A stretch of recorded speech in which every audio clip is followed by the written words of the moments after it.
During his wedding, my son proclaimed, "I've always loathed our family name. I'm ashamed to be his son."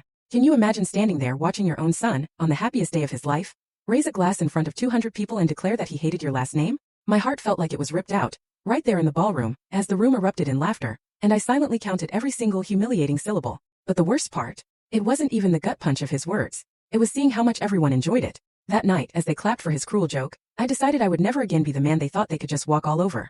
My name is Robert Miller, and I'm 65 years old. And until that Saturday, June 22nd, 2024, I honestly thought I knew the true weight of the name I'd carried with such pride. Yeah, it came stitched to a life of poverty, but it was mine. I've been a carpenter since I was 18, you know? A man who measures the world with the same tape he uses for lumber. A man who trusts the level of a conscience that doesn't bend, even if the wood splinters. Maybe that's why when my son Adam Miller stood there in the Grand Hotel ballroom, and with a smirk that many mistook for wit said, "I always hated having this last name," I didn't lose my composure. Not even when that collective laugh echoed off the crystal chandeliers like invisible, cutting pebbles. Instead of reacting with anger, which, believe me, was simmering just beneath the surface, I did what I do best.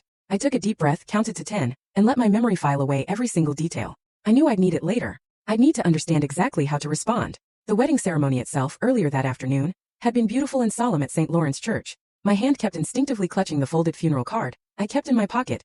Linda Scott, my wife, Adam's mother. She passed away in March 2023, and that card has been in my pocket since the burial, like a sewn-in talisman. I thought of her when the master of ceremonies handed Adam the microphone. Linda would have smiled, those dark eyes crinkling when she laughed, but she also would have sensed the shipwreck coming.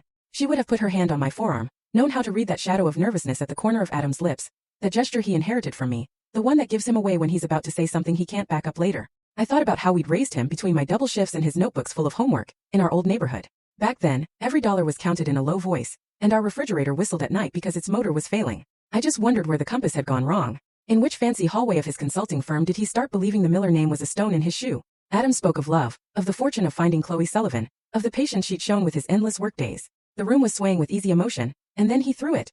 That dart wrapped in gift paper. I always hated having this last name. I was embarrassed by it in college, and it weighs on me every time I sign it. Today, by getting married, I feel like I can finally leave it behind. It was then I heard it, the laughter, particularly from a table in the back. His colleagues from New York, unmistakable in their shiny suits. I saw Chloe's fingers tighten on her bouquet. She didn't laugh, but she didn't intervene either. Full story on the channel.